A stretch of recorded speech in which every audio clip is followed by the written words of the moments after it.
Good morning dear students. Myself Vikram, PGT accountancy, Suraj school Kosli. जैसे कि आपको पता है, हम लोगों ने क्लास स्टार्ट कर रखी थी अपनी, और चैप्टर नंबर 6 हम लोगों का कंटिन्यू था। इस चैप्टर नंबर 6 के अंदर हम लोगों ने टिल नाउ जो चीज़ें डिस्कस कर ली थी, उसके बारे में मैं एक बार ले चलता हूँ आप लोगों को।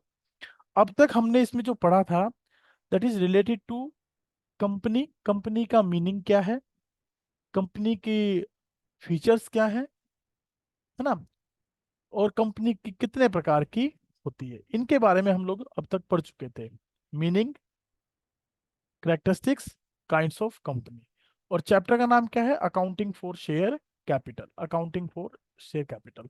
इसमें होप्स हो कि आप लोगों ने रीड कर लिया होगा, मैंने आप लोगों के साथ फाइल भी शेयर कर दी थी, जिसमें मीनिंग ऑफ कंपनी के बारे में आपने पढ़ लिया होगा। करेक्टरिस्टिक्स में आपने देख लिया होगा कि कंपनी की जो करेक्टरिस्टिक्स हैं, उनमें अगर हम बात करें तो हमने एक पढ़ा था इनकॉर्पोरेशन क्या होता है, दूसरा सेपरेट लीगल एंटिटी क्या होती है, तीसरा आर्टिफिशियल पर्सन कौन होता है, कैसे कंपनी को हम आर्टिफिशियल पर्सन बोलते हैं, परपीचुअल एग्जिस्टेंस का क्या मतलब है, लिमिटेड लाइबिलिटी का क्या मतलब है। इसके साथ साथ ही हम लोगों ने इसमें चेक किया था ट्रांसफरेबिलिटी ऑफ शेयर्स के बारे में, कि कंपनी किस प्रकार से अपने शेयर्स को ट्रांसफर करती है, या कौन सी कंपनी को हमने ये पावर दे रखी है या कह रखा है कि भाई वो अपने शेयर ट्रांसफर कर सकती है। ये सारी बातें जो है उसके एओए में लिखी होती हैं कि भाई किस प्रकार से शेयर ट्रांसफर करेगी। मैनेजमेंट और ओनरशिप में क्या डिफरेंस था, कॉमन सील क्या होती है ना। और इसके साथ साथ हम लोगों ने ये भी देख लिया था कि what are the various differences between partnership and company. Company और पार्टनरशिप में क्या क्या अंतर है, और कंपनी के नाम पे हम किसे बोलते हैं? ज्वाइंट स्टॉक कंपनी को। हमने इनके अंदर जो डिफरेंसेस देखे, उन डिफरेंसेस में सबसे पहला डिफरेंस हमने देखा था फॉर्मेशन का। फिर हमने बात की थी गवर्निंग एक्ट, कौन सा एक्ट इस पे एप्लीकेबल होता है। फिर हमने बात की थी मेंबर्स के बारे में, कितने मेंबर्स होते हैं। फिर हमने बात की थी लाइबिलिटी के बारे में, कि लाइबिलिटी किस तरीके की होती है, प्रॉफिट डिस्ट्रीब्यूशन कैसे किया जाएगा। फिर उसके बाद हमने बात की थी एग्जिस्टेंस, यानी कॉन्टिन्यूशन ऑफ द बिजनेस, कि भाई किस कंडीशन में बिजनेस चलेगा, किस कंडीशन में बिजनेस नहीं चलेगा। ऑडिट, वो किसके लिए जरूरी है, मैंडेटरी है, किसके लिए मैंडेटरी नहीं है। मैनेजमेंट क्या है, मैनेजमेंट किस तरीके से ट्रांजेक्शन्स को ऑपरेट करती है। ट्रांसफर ऑफ शेयर्स किस तरीके से होता है। बिजनेस, कौन सा बिजनेस किसके अकॉर्डिंग चलेगा। जैसे हमने बात की थी पार्टनरशिप में, तो एग्रीमेंट के अकॉर्डिंग पार्टनर जो एग्री करते हैं वो बिजनेस कैरी कर सकते हैं, लेकिन कंपनी के अंदर जो एमओए में लिखा है बिजनेस, उसी प्रकार का बिजनेस कैरी किया जा सकता है। साथ साथ हमने बात की थी वाइंडिंग अप, कि कंपनी बंद कैसे होती है, पार्टनरशिप बंद कैसे होती है।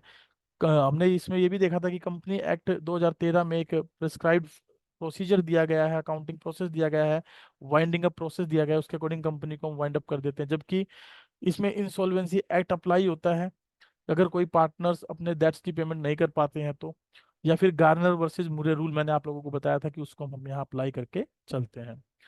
फिर हमने बात की थी कि काइंड्स ऑफ कंपनी कितने प्रकार की होती है, और उसमें मैंने बेसिकली बताया था कि 3 मेन कंपनियों के बारे में हम बात करेंगे। पहली कंपनी जिसमें हमने बात की थी कि वन पर्सन कंपनी क्या होती है, और इसमें हमने कुछ मेन मेन बातें देखी थी, जैसे सेक्शन कौन सा अप्लीकेबल होता है इसके ऊपर, 262 कंपनी एक्ट 2013 के अकॉर्डिंग।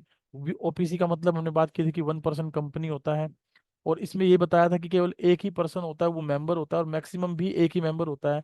और इस पर जो रूल लगते हैं वो three of companies in corporation rule 2014 applicable होता है। और साथ ही साथ इसमें एटलीस्ट वन डायरेक्टर होता है, कम से कम एक डायरेक्टर होता है, और ज्यादा से ज्यादा 15 डायरेक्टर इसके अंदर हो सकते हैं। ये हमने बात की थी वन पर्सन कंपनी के बारे में। फिर हमने बात की थी प्राइवेट कंपनी के बारे में, कि प्राइवेट कंपनी क्या होती है। तो प्राइवेट कंपनी सेक्शन 268 के अकॉर्डिंग हमने बात की थी कि भाई वो कंपनी होती है जिसमें minimum paid up share capital जो होती है वो प्रिस्क्राइब्ड की गई होती है, और and by which it's article of association, और जो कहाँ पर गिवन होती है, आर्टिकल ऑफ एसोसिएशन में। इसमें कुछ मेन मेन बातें हमने डिस्कस कर ली थी, जैसे restrict the rights to transfer its share if any, यानी जो प्राइवेट कंपनी होती है उनके शेयर्स को ट्रांसफर करने पर एक रेस्ट्रिक्शन होता है, एक पाबंदी होती है, वो अपने शेयर्स फ्रीली पब्लिक को या किसी को ट्रांसफर नहीं कर सकती। दूसरा हमने बात की थी कि except in case of one person company limits the number of members, इसमें नंबर ऑफ मेंबर्स की लिमिट होती है, that is excluding its present and past employ, यानी किसी भी प्राइवेट कंपनी के जो प्रेजेंट एम्प्लॉय हैं और पास्ट एम्प्लॉय हैं उनको छोड़कर टोटल जो नंबर होंगे मैक्सिमम वो 200 होंगे। और मिनिमम नंबर ऑफ मेंबर्स हमने बात की थी, इसके अंदर कितने होते हैं, two. Minimum number of members कितने होते हैं, टू।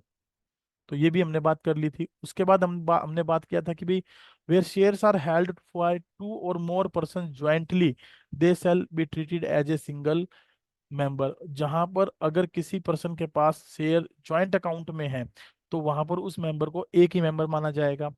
साथ साथ फिर हमने ये बात की थी कि ये प्रोहिबिट्स करती है एनी इनविटेशन टू पब्लिक, यानी प्राइवेट कंपनी किसी भी पब्लिक पर्सन को या पब्लिक को किसी भी प्रकार का इनविटेशन नहीं दे सकती। It means they can not issue the prospectus. हम इसको सिंपली लिख सकते हैं, they can not issue prospectus.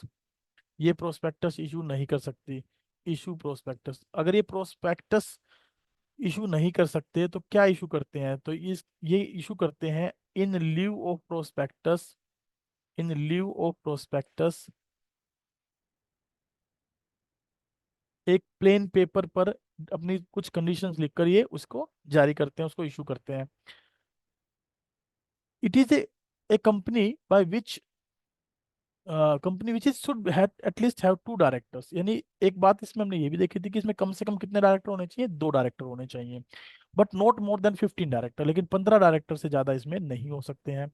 And also the name of such company ends with the words private limited. और ऐसी कंपनी के जो नाम होते हैं वो उस नाम के पीछे क्या लिखा होता है, प्राइवेट लिमिटेड लिखा होता है।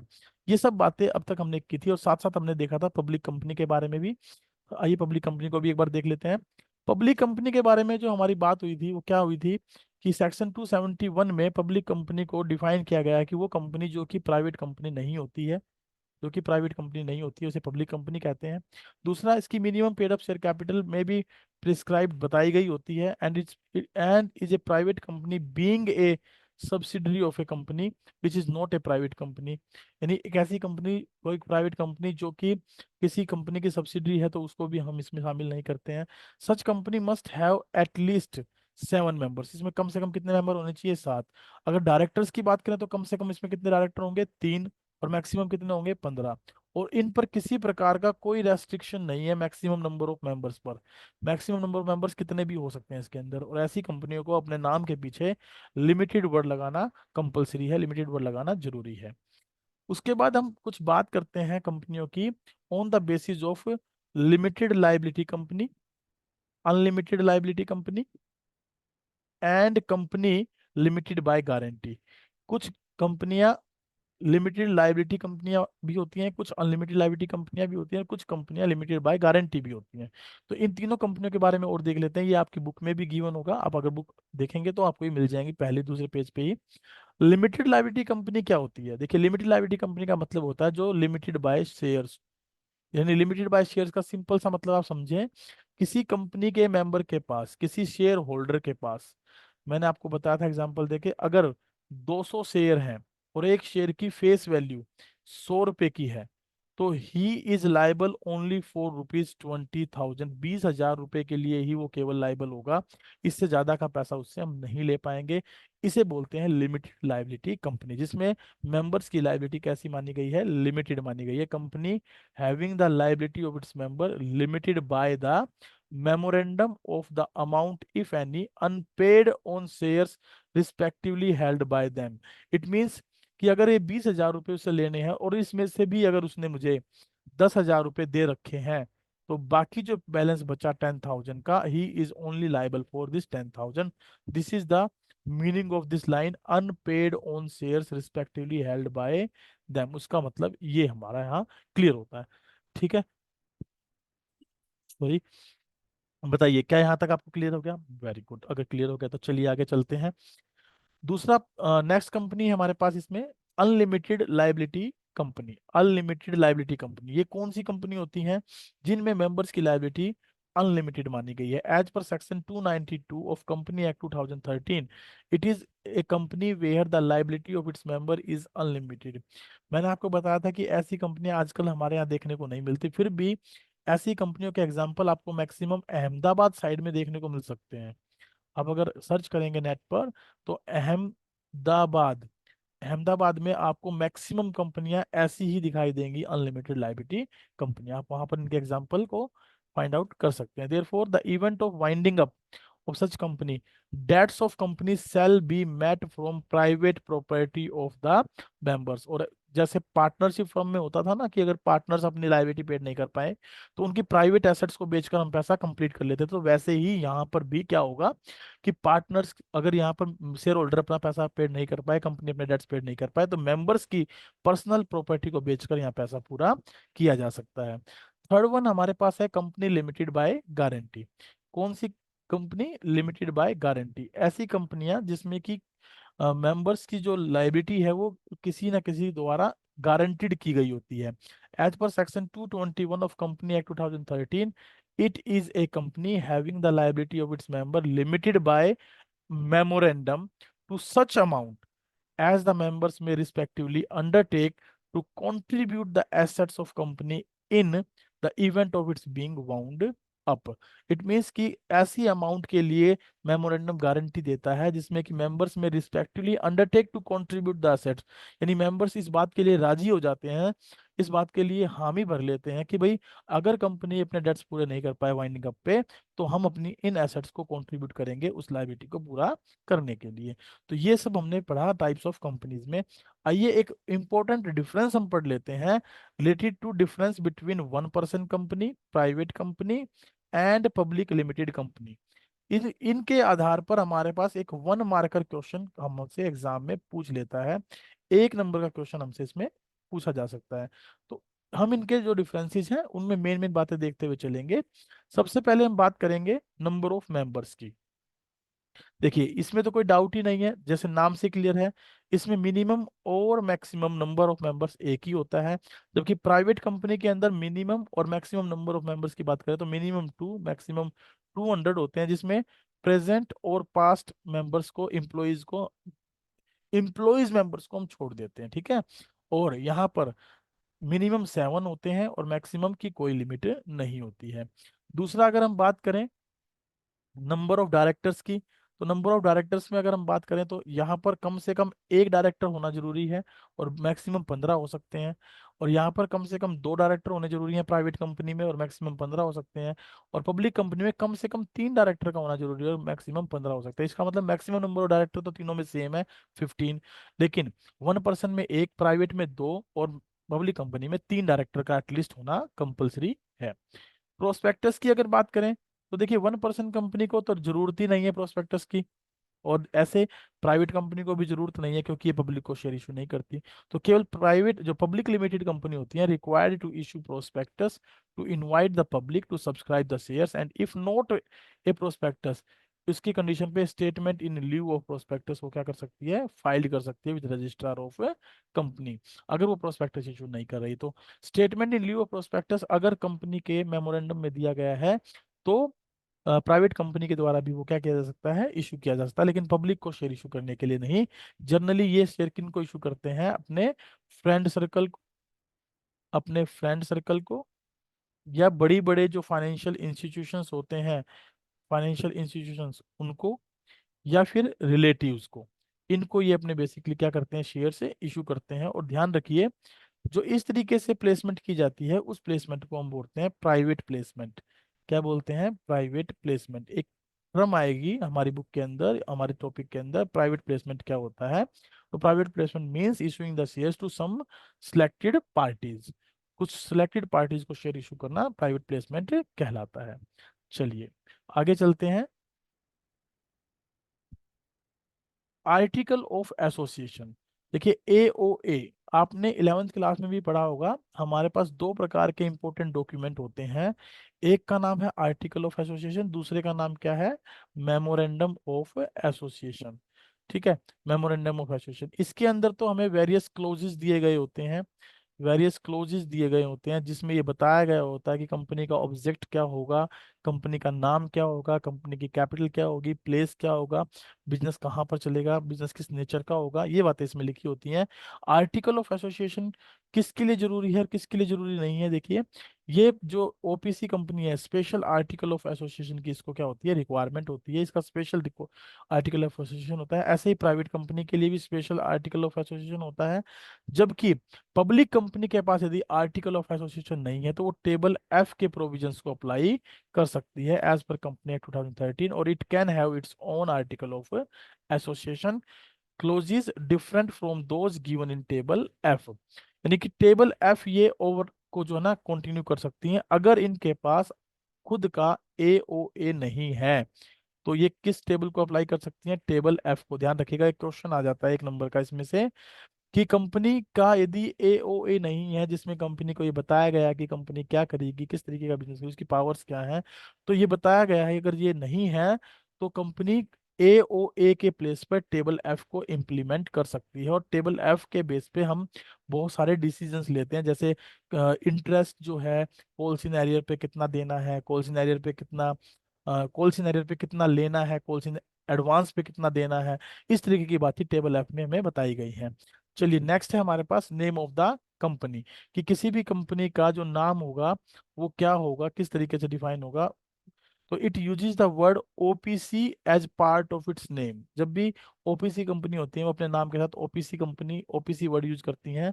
और जबकि प्राइवेट कंपनियां प्राइवेट लिमिटेड वर्ड यूज करती हैं। और it uses the word OPC as part of its name, ये थोड़ा सा गलत यहाँ प्रिंट हुआ है तो इसको आप यहाँ पर काट दें। ये गलत हो गया है, यहाँ पर इसको यहाँ काटें और यहाँ लिखे दे यूजेस द वर्ड लिमिटेड। ये लिमिटेड वर्ड यूज करती हैं अपने नाम के साथ। ठीक है, ये अपने नाम के साथ क्या यूज करती हैं, लिमिटेड वर्ड यूज करती हैं। चलिए आगे है शेयर्स सब्सक्रिप्शन। कौन कौन सी कंपनी शेयर सब्सक्रिप्शन के लिए ऑफर करती है, तो ओपीसी तो पब्लिक को कटाई ऑफर नहीं करती, ना ही पब्लिक प्राइवेट कंपनी करती, केवल और केवल पब्लिक कंपनी अपने शेयर्स पब्लिक को क्या करती है, ऑफर करती है। शेयर्स अलॉटमेंट, जब कोई कंपनी पब्लिक को शेयर ऑफर ही नहीं करती तो उनको अलॉटमेंट भी नहीं करना होता। It can allot shares as the directors decide.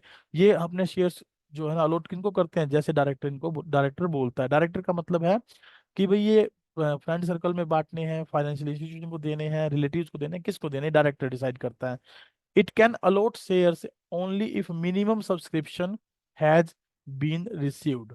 और जो पब्लिक कंपनी होती हैं उनको मिनिमम सब्सक्रिप्शन रिसीव करना कंपलसरी होता है एज पर सेबी गाइडलाइंस। अगर मैं बात करूं सेबी की गाइडलाइंस के बारे में, तो सेबी की गाइडलाइंस ये है कि एटलीस्ट 90% मिनिमम सब्सक्रिप्शन आना कंपलसरी है। अगर 90% मिनिमम सब्सक्रिप्शन नहीं आया है तो ये कंपनी अपने शेयर्स पब्लिक में इशू नहीं कर सकती है, ये बात आप ध्यान रखिएगा। नेक्स्ट है हमारे पास पब्लिक डिपॉजिट। पैसा कहाँ से इनके पास आता है, तो सीधी सी बात है, जो पब्लिक को शेयर इशू करते हैं उनके पास पैसा पब्लिक से आता है। It can not accept deposit from the public, public से डिपॉजिट नहीं ले सकते। और इट कैन नॉट, ये प्राइवेट कंपनी भी नहीं ले सकती। और बट क्योंकि पब्लिक कंपनी इनवाइट करती है और डिपॉजिट एक्सेप्ट कर सकती है, किसका, पब्लिक का, राइट। ट्रांसफरेबिलिटी ऑफ शेयर्स के बारे में बात करें तो देखिए पब्लिक कंपनी में अगर बात करूं तो it can transfer the shares without any restriction, but there is a restriction specified in AOF for the private company. और यहाँ पर क्योंकि एक ही मेंबर होता है तो उसको such concept of transferability is not applicable here, इस प्रकार का कोई कंसेप्ट यहाँ एप्लीकेबल नहीं होता है। चलिए थोड़ा सा नेक्स्ट चलते हैं। नेक्स्ट हमारे पास है इनकॉर्पोरेशन ऑफ ए कंपनी। ये सब हमने +1 का टॉपिक है, अपना +1 में पढ़ा हुआ है एक प्रकार से। थोड़ा सा डिस्कस कर लेते हैं, किसी कंपनी का रजिस्ट्रेशन या इनकॉर्पोरेशन कैसे होता है। तो उसके इनकॉर्पोरेशन में हमने बेसिकली पढ़े थे कि 4 स्टेप होते हैं process of incorporating A company, जिसमें कि हम इसको 4 स्टेजेस में बांट लेते हैं। पहला स्टेज है हमारा प्रमोशन का, दूसरा है रजिस्ट्रेशन ऑफ कंपनी का, ये आप नोट से एक बार पढ़ लेंगे, ठीक है, लेकिन ये 4 स्टेप आप याद रखेंगे क्योंकि ये 4 स्टेप आपके पास पूछे जा सकते हैं। तीसरा है आपके पास है कैपिटल सब्सक्रिप्शन का, और नेक्स्ट वन है आपका कमेंसमेंट ऑफ बिजनेस का। देखिए कमेंसमेंट ऑफ बिजनेस के बारे में जब मैं बात करूं तो यहाँ पर एक बात ध्यान रखिएगा कि जो प्राइवेट कंपनी होती हैं, प्राइवेट कंपनी, प्राइवेट जो कंपनी होती है वो तो after certificate of incorporation he business को क्या कर लेती हैं, स्टार्ट कर लेती हैं, ठीक है। लेकिन इनको कमेंसमेंट ऑफ बिजनेस का सर्टिफिकेट पब्लिक कंपनी को जब तक certificate business, BOC business, sorry certificate of commencement, certificate of commencement नहीं मिल जाता तब तक ये बिजनेस स्टार्ट नहीं कर सकती। इनको सर्टिफिकेट ऑफ इनकॉर्पोरेशन जब मिल जाएगा, इनकॉर्पोरेशन सर्टिफिकेट मिल जाएगा, तो ये बिजनेस को स्टार्ट कर सकते हैं। चलिए अब बात करते हैं आज के एक अनदर इम्पोर्टेंट टॉपिक पर, जो बहुत बहुत जरूरी है, और यहाँ से हमारा थोड़ा सा प्रैक्टिकल पोर्शन भी स्टार्ट हो जाएगा क्वेश्चन का, तो आप इस पर भी थोड़ा पूरा फोकस करके समझने की कोशिश करेंगे।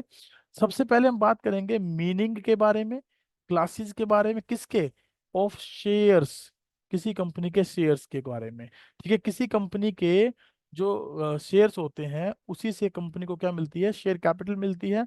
तो उसमें हम उनके मीनिंग को डिस्कस करेंगे, उनकी क्लासेस को डिस्कस करेंगे, कितने प्रकार के होते हैं, और उन शेयर्स में अगर हम बात करें तो सबसे पहले मीनिंग पर चलें, तो किसी भी कंपनी में शेयर्स का मतलब क्या है उसके बारे में हम बात करेंगे। तो it is the amount that A company, ये एक प्रकार की अमाउंट है जो किसी कंपनी के द्वारा रिसीव की जाती है towards share capital from issue of both equity shares and preference shares according to section 43 of company act 2013.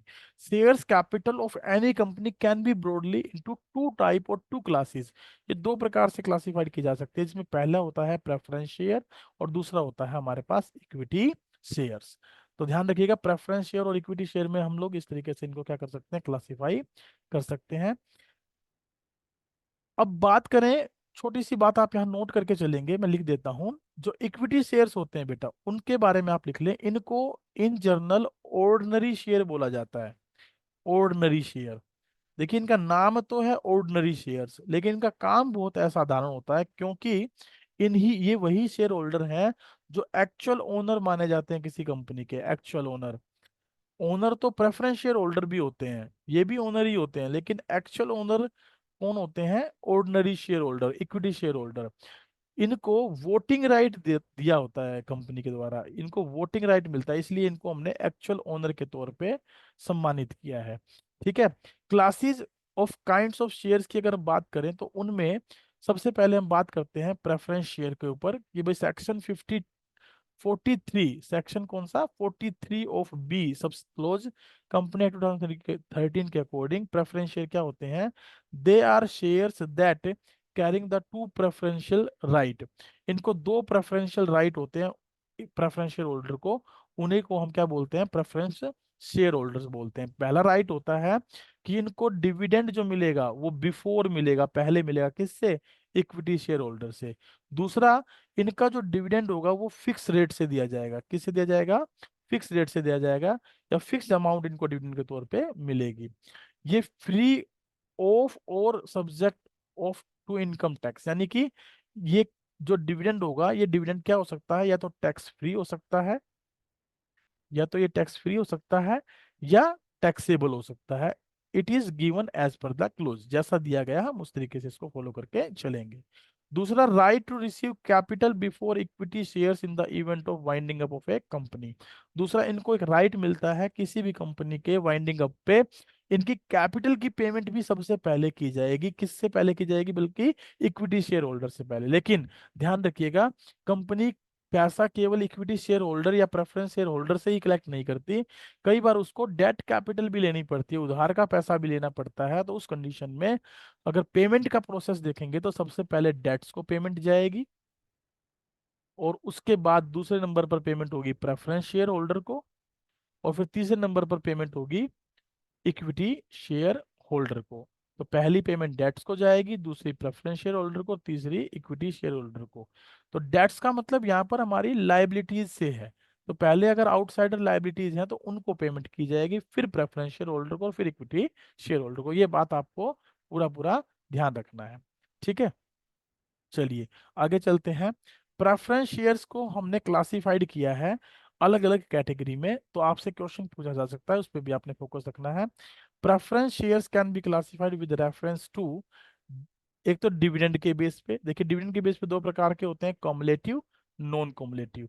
Cumulative preference share holder वो होते हैं जिनको एक राइट मिलता है कि यदि इक्विटी शेयर होल्डर को आपने डिविडेंड दे दिया है तो उनको डिविडेंड देने के बाद, सॉरी, ये ऐसे शेयर होल्डर होते हैं जिनको एक राइट दिया जाता है कि अगर किसी साल इनको डिविडेंड नहीं मिला, अगर डिविडेंड एरियर है, किसी साल इनका डिविडेंड का क्या है, एरियर है, तो उस एरियर की पेमेंट अगले साल इक्विटी शेयर होल्डर को डिविडेंड देने से पहले की जाएगी, उसको बोलते हैं कॉमुलेटिव। कॉमुलेटिव का मतलब होता है एकत्रित हो जाना, एकत्रित हो जाना। यानी इनके डिविडेंड की अमाउंट क्या हो जाती है, इकट्ठी हो जाती है। अगर किसी एक साल दो साल डिविडेंड नहीं मिलता तो नेक्स्ट ईयर जब भी प्रॉफिट होगा तो पहले इनको डिविडेंड दिया जाएगा, बाद में इक्विटी शेयर को डिविडेंड बांटा जाएगा। और नॉन कॉमुलेटिव कौन से होते हैं? नॉन कॉमुलेटिव का मतलब होता है ऐसे ऐसी क्लास जिनको ऐसा कोई राइट नहीं दिया जाता, या उनको अगर उनका डिविडेंड किसी साल एरियर में है तो उनको नेक्स्ट ईयर वो डिविडेंड नहीं मिलेगा, नहीं मिलेगा। उसे बोलते हैं non cumulative preference share holders. आइए, नेक्स्ट है हमारे पास पार्टिसिपेटिंग। पार्टिसिपेटिंग का क्या मतलब होता है? Participation in surplus profit. यानी कि मान लीजिए यदि कंपनी के पास 100 करोड़ रुपए का प्रॉफिट हुआ और इस प्रॉफिट में से हमने प्रेफरेंस शेयर होल्डर को 10 करोड़ रुपए डिस्ट्रीब्यूट कर दिए एज ए डिविडेंड, और इक्विटी शेयर होल्डर को डिस्ट्रीब्यूट कर दिया हमने 10-20 करोड़ रुपए एज अ डिविडेंड। तो उसके बाद जो 70 करोड़ रुपए का प्रॉफिट बचा, उस प्रॉफिट में भी इनको हिस्सा लेने का अधिकार है। जिनको हिस्सा लेने का अधिकार है उनको बोलते हैं पार्टिसिपेटिंग, और जिनको हिस्सा लेने का अधिकार नहीं है उनको बोलते हैं नॉन पार्टिसिपेटिंग। चंचल यादव, मुझे 2 मिनट दो, मैं आपके डाउट लूंगा, लास्ट के 5 मिनट आपके लिए छोड़ दूंगा, तो आप उसमें अपने डाउट आप पूछ सकते हैं बेटा। This class has no right to participate in the profit remaining after dividend has been paid to equity shareholders, and this class has a right to participate in the profit remaining after dividend has been paid to equity shareholders। तो जिनको ऐसा अधिकार है equity share holder को dividend देने के बाद बचे हुए लाभ में हिस्सा मिलने का, तो उनको बोलते हैं पार्टिसिपेटिंग, और जिनको ऐसा अधिकार नहीं है उनको बोलते हैं नॉन पार्टिसिपेटिंग। एक होता है कन्वर्टिबिलिटी के बेस पे, जिनको कि हम कन्वर्ट कर सकते हैं। अगर आप प्रेफरेंस शेयर होल्डर को राइट देते हैं कि वो अपने शेयर्स को राइट इक्विटी शेयर में कन्वर्ट करवा सकते हैं, तो उनको बोलते हैं कन्वर्टेबल प्रेफरेंस शेयर, और जिनको ऐसा अधिकार हम नहीं देते हैं उनको बोलते हैं नॉन कन्वर्टेबल प्रेफरेंस शेयर। ठीक है, और लास्ट जो टाइप है that is on the basis of redemption. Redemption के बेस पे बात करें, with reference to redemption preference share classified दो प्रकार के होते हैं, रिडीमेबल और इरिडीमेबल। रिडीमेबल का मतलब होता है वो प्रेफरेंस शेयर होल्डर जिनको कंपनी एक निश्चित समय के बाद रीपेड कर देती है। The class of preference share can be redeemed by the company at the time specified for their repayment और द अर्लियर, यानी जो समय निश्चित किया उनके लिए उस समय पर या उससे पहले उनकी पेमेंट कर दी जाएगी। और इरिडीमेबल क्या होते हैं? इरिडीमेबल का मतलब होता है the class of preference share are those amount of which can be returned by company to the holder of such share when the company is wound up. और ये वो व्यक्ति होते हैं, ये वो शेयर होल्डर होते हैं जिनको कंपनी जिनको पेमेंट केवल कंपनी के समापन पर ही करती है। आइए अब बात करते हैं इक्विटी शेयर के बारे में। इक्विटी शेयर क्या होते हैं? सेक्शन 43(1) ऑफ कंपनी एक्ट 2013 में इक्विटी शेयर के बारे में क्या कहा गया है? These are those shares which are not preference share, they are most issued class of share, सबसे ज्यादा इशू किए जाने वाले शेयर होते हैं। और ध्यान रखिएगा, they carry maximum risk and rewards, so where the risk are losing part of the value of shares if the business incurs losses, and rewards are the payment of the higher dividend and appreciation in the market value। Risk and reward में risk का मतलब है कि उनको किसी साल profit में हिस्सा नहीं मिलता, डिविडेंड नहीं मिलता लॉस होने की वजह से, और रिवार्ड का मतलब है कि अगर किसी साल प्रॉफिट अच्छे हो जाते हैं तो मैक्सिमम प्रॉफिट भी इन्हीं लोगों को मिलता है। इनमें आपको ये डिफरेंस जो है अपनी बुक से रीड करना है बेटा। प्रेफरेंस शेयर और इक्विटी शेयर में क्या अंतर होता है ये आपने 11वीं क्लास में भी पढ़ा होगा। मेजर डिफरेंस मैं आपको बता देता हूँ, डिविडेंड के तौर पे, रीपेमेंट ऑफ कैपिटल के तौर पे, राइट ऑफ मैनेजमेंट के तौर पे, ये और डिविडेंड की रेट, ये बातें आप जो है चार जरूर याद रखें, क्योंकि इन पर आपका क्वेश्चन पूछा जा सकता है। उसके बाद अगर हम बात करें कि भाई क्लासिफिकेशन ऑफ शेयर कैपिटल क्या होती है, क्लासिफिकेशन ऑफ शेयर कैपिटल क्या होती है फॉर द अकाउंटिंग पर्पज, तो उसमें हमने कैपिटल को अलग अलग पार्ट्स में बांटा है। तो इसके बारे में मैं डिटेल से चर्चा करूंगा आपसे कल की क्लास में। टिल दैट आप इस टॉपिक को अच्छे से रीड करेंगे, अच्छे से पढ़ेंगे, ये प्रैक्टिकल पोर्शन है। और मैं आपको बता देता हूँ, गारंटीड, मुझे गारंटी की स्पेलिंग बेशक से ना आती हो, लेकिन गारंटीड इसमें से 4 नंबर का question presentation of share capital पर आता है। प्रेजेंटेशन ऑफ शेयर कैपिटल पर हमारा बोर्ड एग्जाम में आता है, और ध्यान रखिएगा ये सबसे इजी क्वेश्चन होता है, 4 नंबर फ्री के होते हैं यहाँ पर। ये अगर आप अच्छे से समझ जाते हैं तो ये 4 नंबर आपके फ्री के नंबर हैं। इसको अच्छे से एक बार रीड करना है, और उसके बाद मैं इस टॉपिक के बारे में आपको पेन पेपर की मदद से समझाऊंगा। इस पीडीएफ को नहीं देखेंगे, इस पीडीएफ के थ्रू हम थोड़ा एक एक नोटबुक में जाएंगे, ब्लैंक नोटबुक हम ओपन करेंगे, उस नोटबुक में मैं इसके ऊपर आपको क्लियर करके बताऊंगा कैसे इसको हम डिस्कस करेंगे। ठीक है, तो टिल दैट इस क्लास को मैं यहीं पर रोकता हूँ, वाइंड अप करता हूँ। अगर किसी प्रकार का कोई डाउट हो तो आप वो डाउट मेरे से यहाँ पर पूछ सकते हैं। अब मैं आपके हाथ माइक सौंप रहा हूँ।